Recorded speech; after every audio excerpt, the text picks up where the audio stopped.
Good afternoon बच्चों। Simple interest अभी और 3-4 दिन चलेगा और मेरा प्रयास है कि विभिन्न प्रकार का डिफरेंट क्वेश्चन आपके सामने आए और उसको सॉल्व करें।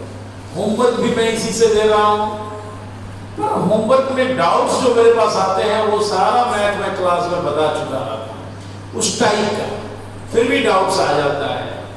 आप हमारे क्लास को ध्यान से देखें, निश्चित ध्यान से देखेंगे तो आपके डाउट्स कम हो जाएंगे। ओके, चलते हैं। पहला क्वेश्चन में कहता है A lends ₹6,000 to B for 2 years and ₹1,500 to C for 4 years and received altogether from both ₹900 as interest. Find the rate of simple interest be calculated. 20 से पैसा लिया 6,000 रुपया, टाइम 2 ईयर और रेट नहीं पता है और लेट दिया X%। सी से लिया 1,500 रुपया, टाइम 4 ईयर और रेट यही जो यहां था, ये भी X%। दोनों का एसआई निकालेंगे, P गुने R गुने D बटा 100 यानी 120X।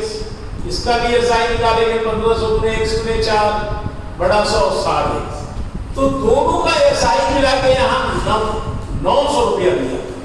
इसका मतलब 120X प्लस 60X बराबर है 900। 180X बराबर 900, तो X का वैल्यू 180 को काट देंगे तो 5%। तो X क्या था हमारा? रेट का, तो रेट निकल गया। इसका रेट है 5%। ओके, नेक्स्ट नंबर 2 देखेंगे। What sum will amount ₹6,800 at 12% per annum? Simple interest in 3। P पूछ रहा है, A दिया हुआ है ₹6,800,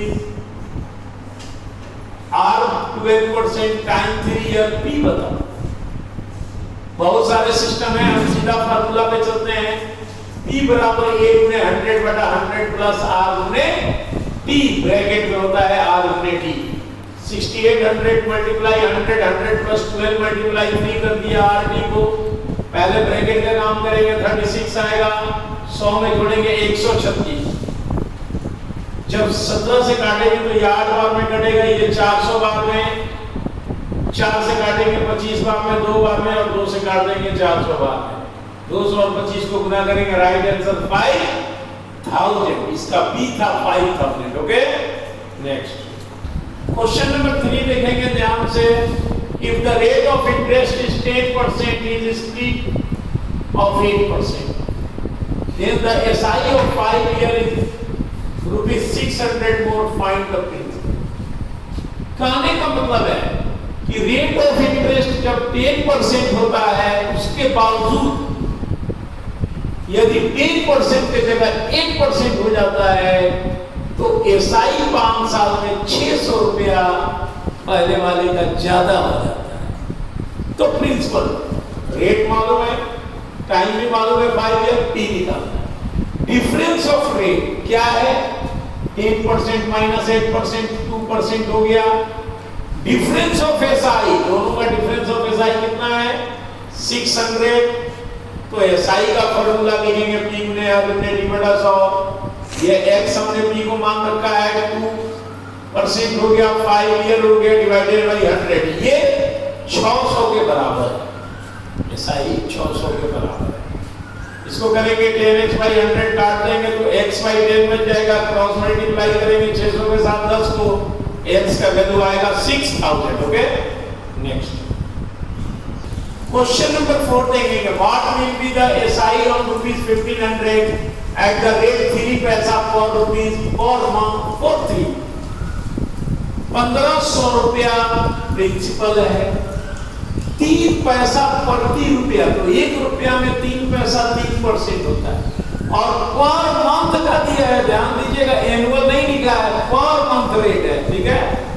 और टाइम भी 3 मंथ है, ये भी महीना में है। कितना एसआई होगा? अब देखिए, P गुने R गुने D बटा 100, 1500 गुने 3 गुने 3 बटा 100। लेकिन यहाँ 12 नीचे नहीं लिखेंगे। अब आप बोलोगे सर हमेशा महीना वाला नीचे 12 लिखते थे, इसमें क्यों नहीं? इसलिए नहीं क्योंकि टाइम भी 3 मंथ और एसआई भी मंथ में ही दिया था। इसको यह करना होगा तो ये 36% हो जाता, 12 से गुना करना पड़ता। तो जब महीना में सब है तो फिर चेंज क्या करना है, काटेंगे। राइट आंसर 135 रुपया। ओके, नेक्स्ट क्वेश्चन नंबर 5 को देखेंगे। The amount of a sum of money in 3 years at the rate of SI is 632.50 and in 4 mixed 1/2 years the amount will be 673.75.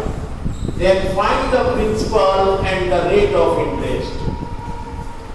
कहता है कि 3 साल का अमाउंट 632 रुपया 50 पैसा और उसी पैसे का 4.5 साल का 673 रुपया 75 पैसा है।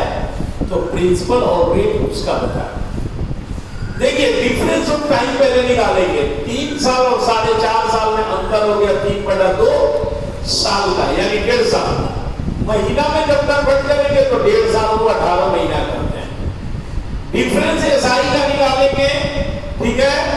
ए माइनस 673.75 में ये 632.50 घटा देंगे, 41 रुपया 25 पैसा 18 महीने का एसआई का डिफरेंस है। तो एक महीने का एसआई कितना हुआ, 41.25 में 18 से भागा दे देंगे। तो एक साल का कितना है, तो 12 से इसको गुना कर देंगे, कैलकुलेट करेंगे, आएगा 27 रुपया 50 पैसा। तो 3 साल का एसआई कितना है, 3 × 27.5 82 रुपया 50 पैसा 3 साल का एसआई आ गया। तो P बराबर A माइनस एसआई। ये देखिए टाइम 3 साल और अमाउंट दिया है। इस अमाउंट में से 3 साल का जब एसआई घटा देंगे तो पहला आंसर निकल गया P 550। तो R बराबर एसआई गुने 100/P गुने D। R हमें एसआई मालूम है 82 रुपया 50 पैसा गुने 100। प्रिंसिपल निकाल चुके हैं और टाइम 3 साल का जब काटेंगे तो आएगा 5%, यानी P 550 रुपया है और रेट 5% है। यही आंसर है। ओके, नेक्स्ट नंबर कहता है 2 equal sums are deposited in 2 different banks, rate of 15% per annum, SI 3 mixed 1/2 year and 5 year respectively. Of the difference in their SI is 144, then find the sum.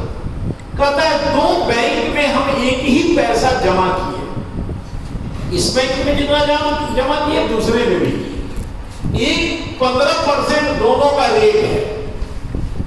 Time एक में हमने 3.5 साल जमा किया, दूसरे में 5 साल। तो P कितना है ये बता। प्रिंसिपल हमने लेट लिए Px मान लिया। ओके, तो इसमें भी x ही मानेंगे क्योंकि दोनों का P एक ही है। SI P गुने R गुने D बटा 100, x गुने 15 गुने 7 बटा 100 गुने 2 काटेंगे तो आ जाएगा 21x बटा 40। इसका SI निकालेंगे P गुने R गुने D बटा 100, x गुने 15 गुने 5 बटा 100 काटेंगे तो आएगा 3x/4।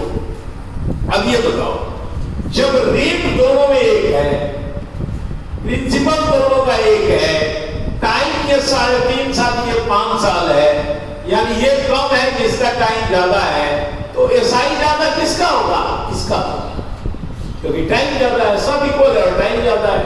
तो ये 3x/4 माइनस 21x/40 बराबर 144। दोनों का एसआई का अंतर है, तो इसके एसआई में इसके एसआई को बढ़ा दिया और बराबर डिफरेंस 144, यानी ये 144 ज्यादा है। राइट, घटाएंगे 40 एलसीएम आ गया 30x - 21x बराबर 144। क्रॉस मल्टीप्लाई करेंगे x का वैल्यू आ जाएगा 640 रुपया। यही राइट आंसर है। ओके।